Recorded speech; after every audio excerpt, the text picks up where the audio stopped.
Hi everyone, welcome back to episode 8 of the Buy Yourself Flowers project. Today we will be talking about dismantling diet culture and eating disorders among youth. We are joined by Selena Schapp, co-founder of Beyond Measure and licensed psychologist, and Sam Finkelstein, co-founder of Beyond Measure and registered dietitian nutritionist. Okay, so my first question, what made you interested in psychology or disordered eating, and why co-found your own practice? Yeah, well, thank you so much for having us. We're excited to be here. That's a great question. Brief history around Beyond Measure. Our four co-founders, two psychologists and two dietitians, all worked together at sort of one of the big companies previously. And, we really, really loved working together. I think that was one of the aspects of the work that was so enjoyable. And we felt like we were an excellent team and loved the multidisciplinary aspect of the work that we did. Mhm. But of course, like any big company, there's lots of sort of red tape and the ways that they want things to be done, and that didn't always align with our values. And so we decided that we thought we could build something where we could really take evidence-based practice, but apply it to the individual patients that are in front of us. And so we left and decided to start Beyond Measure. So that is sort of in a nutshell how Beyond Measure came to be. Oh, wow. How would you define disordered eating, and how do you identify it in teenagers?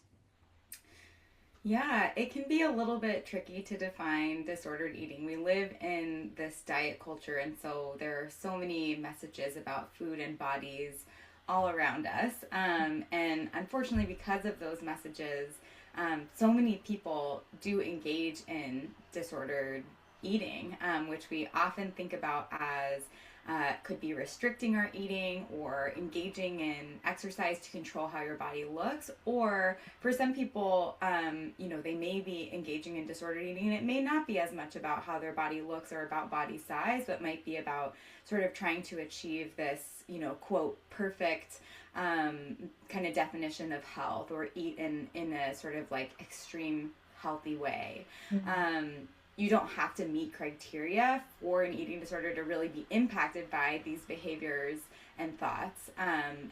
We always encourage people to seek out support as soon as they're feeling like something is off. But, some of the kind of big flags are if some of the ways you're thinking about food and eating or exercise are really starting to impact, certainly if it's impacting you physically, impacting your physical health, but it also may first impact you emotionally, impact your relationships, your ability to live your life.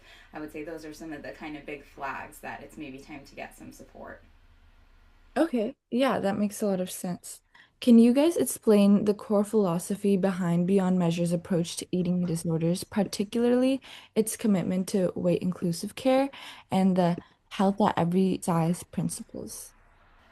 Yeah, definitely. Well, I'll let Sam jump in about the health at every size, but I think, like I was saying earlier, one of our goals is to really bring evidence care and sort of the expertise that, science has really gifted us with, and then figure out how do we really apply that for the individual. So everything that we're trying to do is to take the knowledge that we know and then really, humanize it, really look at the person that's in front of us and figure out what is going to work best in this situation with all of the factors. And of course, health at every size is an important part of that. Mhm. Yeah, and so to sort of add to that and talk a little bit more about, I can give some background on what health at every size is and how we really sort of implement that and utilize it here at Beyond Measure. So, health at every size, just first for anyone who doesn't know, is it's a kind of concept that also is the title of a book. And I think it's a really helpful resource as far as kind of what we have right now. It is due for an update, and so as soon as an updated version comes out, we'll be sure to let folks know. But yeah, health at every size as a concept really means that we're doing kind of two big things. One, we're really trying to separate these concepts of health and weight, because what we do know from the evidence that we have, and certainly what we see in our kind of just clinical work with folks, Mhm. is that health and weight are not the same thing, that they really do exist separately, and they're not as tied together as diet culture and even kind of mainstream medicine and our culture on the whole has kind of led us to believe. So we really work on separating those things, and really work on kind of defining health in kind of this bigger picture sense. And so that kind of leads me to the second piece of how we define health at every size, which is that we really want to focus on the factors that really do impact our health and our well-being.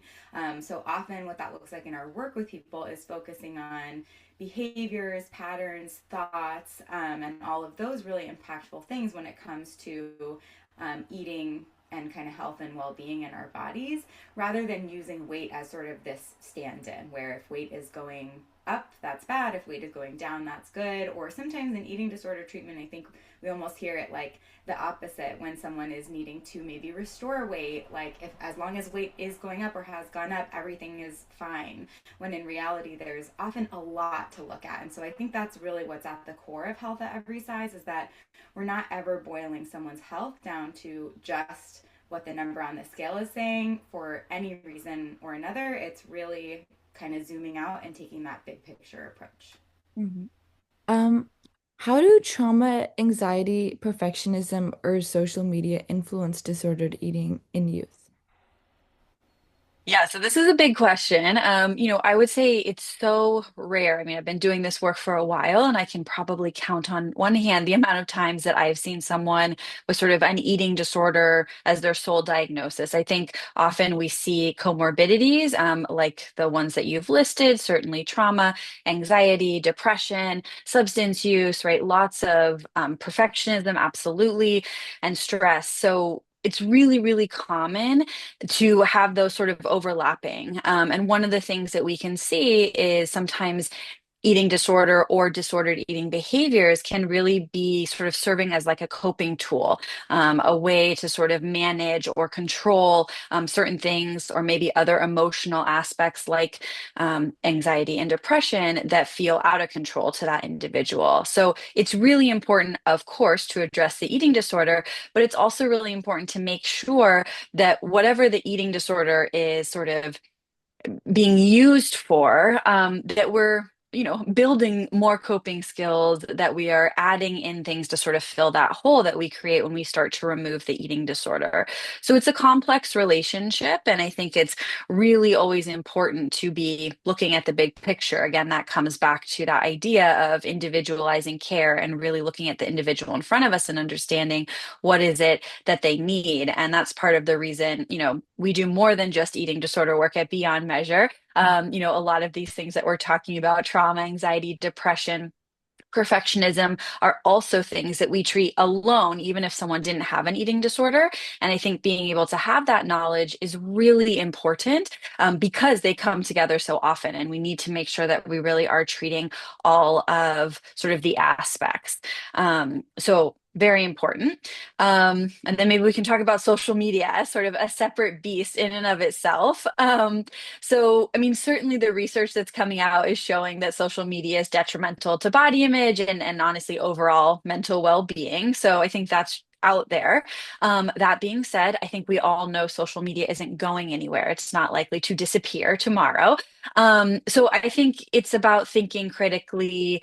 How is it impacting us? And for each of us individually, what do we want to do about that? And so for the patients that Sam and I work with and everyone at Beyond Measure, we're often encouraging starting with like education, right? Just critically thinking about what you're seeing on social media, and realizing that, there's a lot of distortion in that, meaning, that could be from the distortion of just filters and, Photoshop and people editing Facetune and editing what is being out there, all the way to the distortion of the fact that people often post on social media, the best vacation or the best moment they had in that day or the best picture out of 500 that they took in that exact same pose, which is really a distorted reality of someone's whole life. So when we look at that, it can be very it can really make us want to compare, right? Our situation, our life, our body, our eating, whatever it is,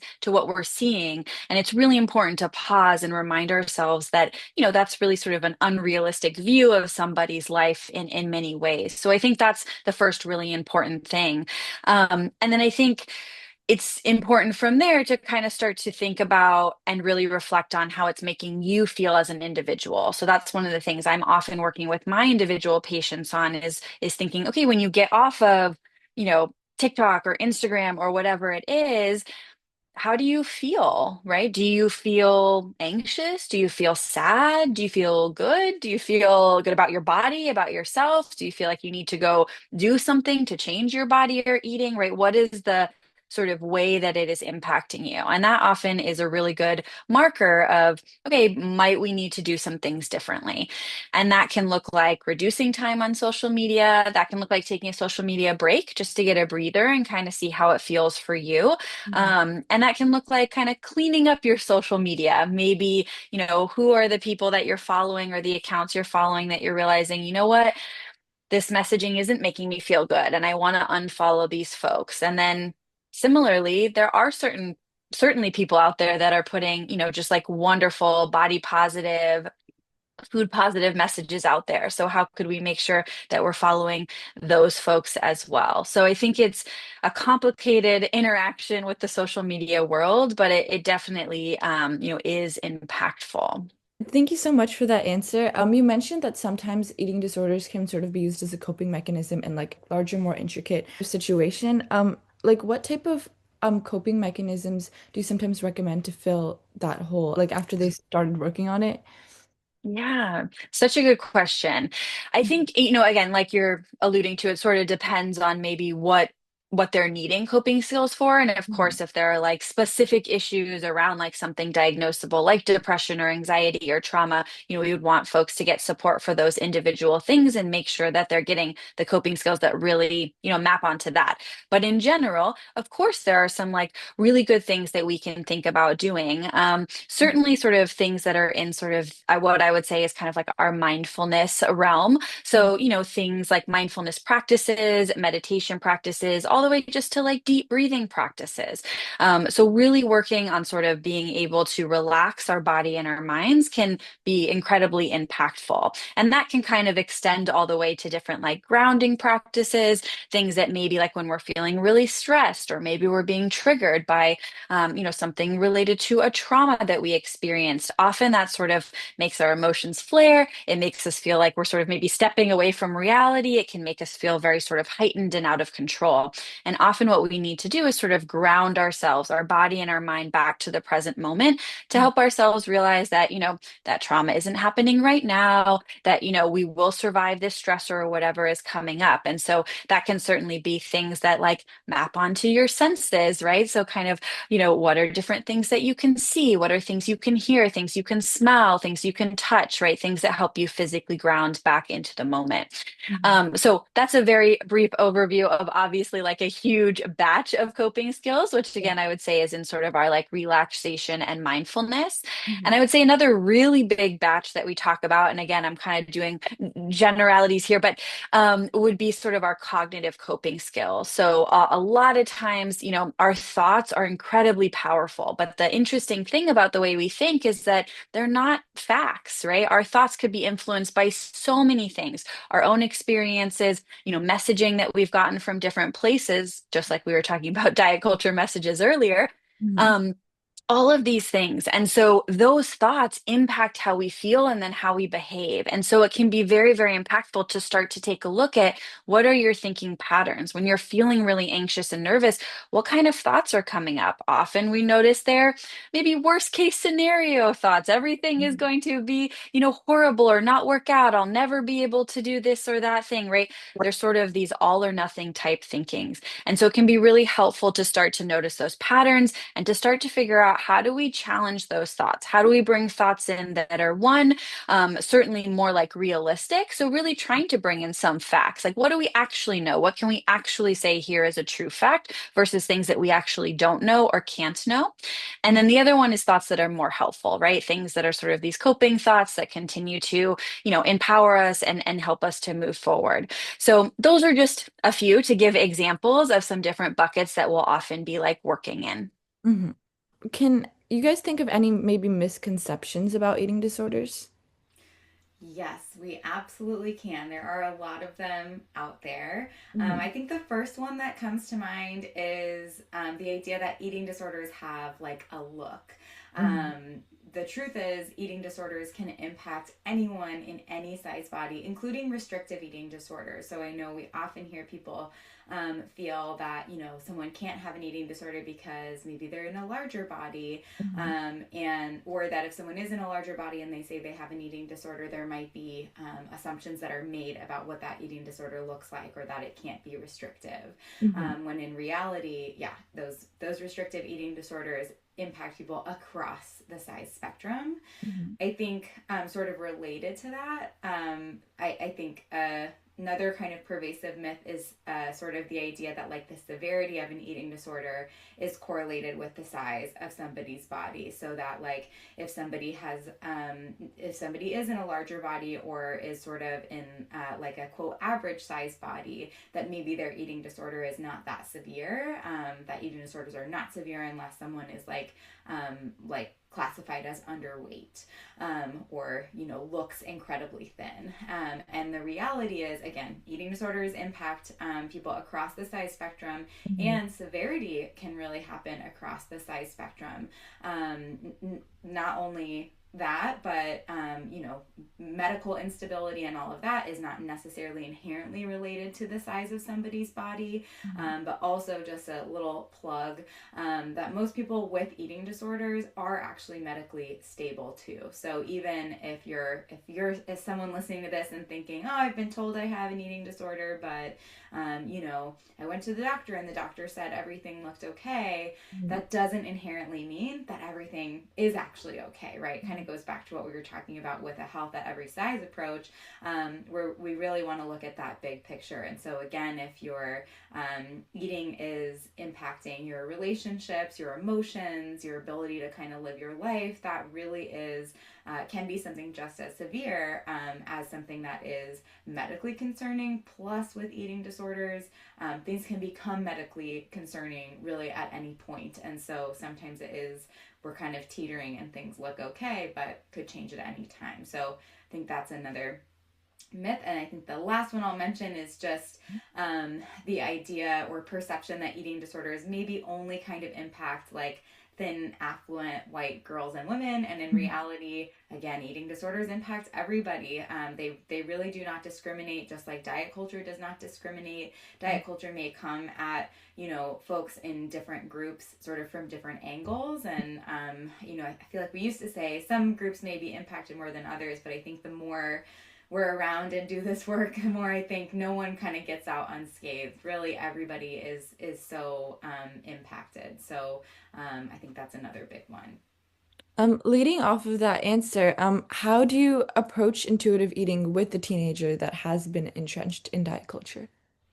Yeah, such a good question. Certainly, it often starts with identifying the diet culture that's around us. Like we've been talking about today, it's everywhere. We're swimming in it constantly, and so the messages are coming from all over. And they're not just from like social media or things like that. They can come from, your doctor. They can come from coaches. They can come from your family of origin, like your, parents and the messaging that you got around food and bodies. And so these are important things to start to identify and question, but they can also be challenging to question, especially if it's something that's very entrenched, right? You've been thinking it, since you were like almost like born, right? It sort of feels like this is just the message that came along with everything. And that also kind of helps us identify that like internalized diet culture, right? The ways that people have really taken that in and the things that they're like saying to themselves and putting that pressure on themselves. And then, in line, I guess, or in conjunction with that, I would say, then we're often making changes to really work on eating enough. And that's obviously where our wonderful dietitians come in and really help folks kind of step away from diet culture and sort of understand what really is enough for their body and how do we want to be thinking about food in sort of a neutral way that allows us to fuel our bodies. And certainly enjoy food is a wonderful aspect of it. But, at the end of the day, the number one goal is making sure we get enough, right? So that our body is doing well and that it's not the eating disorder that's sort of in charge of what we're eating, but really that our body is in charge of what we're eating. And Mhm. that can take a little bit of time to get back to a space, of course, where we can trust our body. Intuitive eating is really our end goal. So if someone's coming to us with disordered eating patterns or an eating disorder, we're not like starting with intuitive eating out the gate, because often things have kind of gone off track, right? And so we're going to need sort of some tools to get that back on track, that support, especially like from our dietitians to kind of understand what eating does need to look like and be able to really trust your body again. And honestly, for your body to trust you and be able to give you the cues that it needs. And so we're kind of moving back towards intuitive eating. I would say that's always our end goal is that folks can really trust their body and understand how to eat intuitively again, sort of like how we all started. Babies are very good intuitive eaters. They really can like trust their body. They know what they need. They make it clear to us when they need it. And sometimes that's going to ebb and flow, and that's really what we want people to understand. So again, end goal of recovery is intuitive eating, and really working with sort of a treatment team, including a full treatment team. So you've got your therapist, your dietitian, and medical provider. Those are often sort of really crucial. Sometimes folks have even other treatment providers, like a psychiatrist or somebody like that, that is also supporting them. So it's really important to kind of have your full team in order to take the steps you need to get all of that back on track. Do you most often see eating disorders show up in teenagers, or have you also seen it show up earlier on, maybe undiagnosed or maybe diagnosed, like in middle school or in elementary school? Such a good question. Yes. So in the time that I've been doing this work now, I would say the sad news to share is that I think eating disorders are showing up younger and younger. At the very least, disordered beliefs about bodies and food are certainly showing up younger. And then with that, we are seeing a younger, full-blown diagnosis of eating disorder as well. Mhm. So I do think that is. I, I mean, it's probably for many reasons, but certainly one is sort of the diet culture messages and how strong they are that are out there. And there are definitely research studies that have looked at as young as really elementary school children. So we're talking about pretty young, kids start elementary school, kindergarten, somewhere around 6 or 7 years old. Mhm. So very young kids, just looking at body sort of thoughts, like thinking, maybe that they're fat or that there's something wrong with their body or they're overweight, right? Things like that. Those thoughts are coming up in a very large portion, like over half of already elementary school age children. So this idea that we really need to start, working through this health at every size lens, really challenging the diet culture messages and the way that we're sending them, and helping people have a healthy relationship with food and bodies. Their body is, I mean, the evidence is there that we need to really be doing this work. So, to, I guess, summarize and answer your question, yes, unfortunately, we are seeing it younger and younger. I would still say, like, the biggest cohorts are teenagers, so like high school age and college age, I would say is probably our biggest still cohorts of like a start of an eating disorder. But unfortunately, we are seeing it start younger. What advice do you give caregivers who want to support their child or teen without unintentionally reinforcing diet culture? Yeah, well, first I would just want to really like let any caregivers who are listening know that this part can be such a challenge. I Mhm. know many of the families who come to us, of course, most, if not all, of those parents are just there to support their child, right? And really want them to get all of the care that they need and want to support the process however they can. And I know often caregivers will end up feeling a lot of feelings when they, when certain things are pointed out or when they realize that they may have somehow contributed to some of like the diet culture messaging. And so we always like to let caregivers know, like, yeah, of course that happened, right? Not because there's anything like really all that unique about like an individual household, but just because again we're all swimming in diet culture, we're all impacted by it. It's part of sort of the fabric of how we talk as a society, and so I would say most parents or caregivers who are like coming into treatment with their child, are starting in a place where they probably are doing some of the things that we would recommend against. And so some of those things are like labeling foods as good or bad, or like healthy or unhealthy, or using other kind of euphemisms to sort of categorize foods. And that's one of the first things that we really recommend families try to steer away from. And I always like to let parents know this is going to take some practice. And so, it's okay. We don't have to do it perfectly, but really trying to start to make that change, where we're talking about food sort of in this neutral way. And then I would say the other big change that we really recommend is coming away from talking about bodies in general. Certainly avoiding critical talk of bodies, whether that's avoiding critical talk of your child or your teen's body. Certainly also not making critical comments about other people's bodies, and then really the big one is not making those comments about your own body, which can often be, a really big change for people. And so one thing that can also come up for caregivers is starting to notice their own challenges with making some of these changes. And so we always want to, support caregivers in getting some of their own support, whether it would be helpful to see a therapist, even just to talk about like the challenges of, supporting a teen through eating disorder recovery, but also to kind of process any of your own challenges with your own body image or with food, or meeting with your own dietitian to sort of address any challenges with your eating. So I think those are some of the big ways that we really try to guide parents to offer some good support. Mm-hmm. That makes sense. And finally, what advice do you guys have to teenagers who might be struggling with disordered eating or have friends that struggle with disordered eating?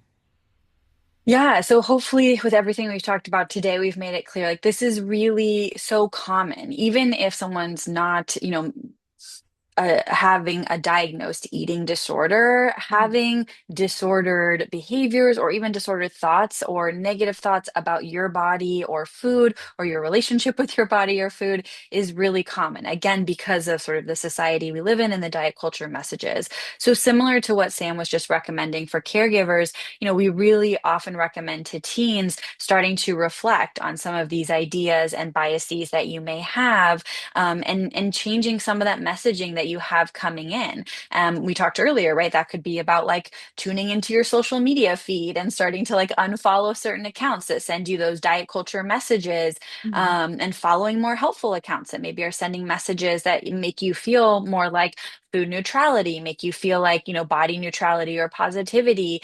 Obviously, you're welcome to follow our account, Beyond Measure SFA. Mhm. But there are many out there. There are a lot of people that are doing wonderful work to try to sort of counteract these diet culture messages. And that can also extend to, again, that social support. I know you were asking me earlier about other coping tools, and we didn't even dive into social support, but it can be so useful to work as sort of, with your friends as sort of a team, if you will, to kind of say, hey, we don't want diet culture and basically all of these like multi-billion dollar companies to be the ones in charge of how we relate to food in our bodies anymore. So we are going to kind of work together to make these similar kind of pacts, like we were just talking about with, excuse me, with parents, to say things like, we're not going to talk negatively about our bodies, right? We're lifting each other up. We're not going to be, kind of yeah, like criticizing certainly each other, but even our own bodies, right? We're going to kind of call each other out in a, of course, gentle and supportive way, but kind of be like, let's not do that anymore, right? Let's build this positive space and relationship with our bodies. The goal is not to, look one certain way. Each of us has our own unique body, and let's celebrate that idea and body diversity and really support each other. And similarly with food, right? Let's bring food neutrality into it. We're not going to say some things like, unhealthy or I'm trying not to eat that, right? We're going to start to create a different environment. So Mhm. that social support and like your group of friends can be incredibly powerful. And this is really an individual issue, it's a societal issue. Ultimately, it's also a social justice issue, being able to respect everyone's individual body. And like Sam was saying earlier, eating disorders do not discriminate. They are impacting everybody. And it's really important for us to be kind of spreading these messages. And then, of course, finally, similar to with parents, if you are really struggling and you're feeling like I need that individualized support, it is starting to really impact my mental health, my physical health, of course, my relationships, right? My abilities at school to do things, then it's really time to kind of reach out and make sure that you're getting that support you need. So, working with a treatment team, a therapist, a dietitian that can help guide you through the process and give you maybe that additional support that you need to navigate sort of these really tricky situations, which honestly, they are very tricky to challenge these thoughts again, because it really is everywhere. So I think there are a lot of things that we can all do to create a culture that can be different. And for individuals that are really struggling, making sure you're getting that individualized support. Mhm. Mhm. Thank you so much for all of your guys' insights today, and I'm sure that this will be super educational for everyone who's listening in. And thank you so much for your time too. Of course, thank you so much for having us. Yeah, thank you. It's been awesome to be here. Sounds Excellent. Thank great. you. Thank You, you. bye. Bye. Bye.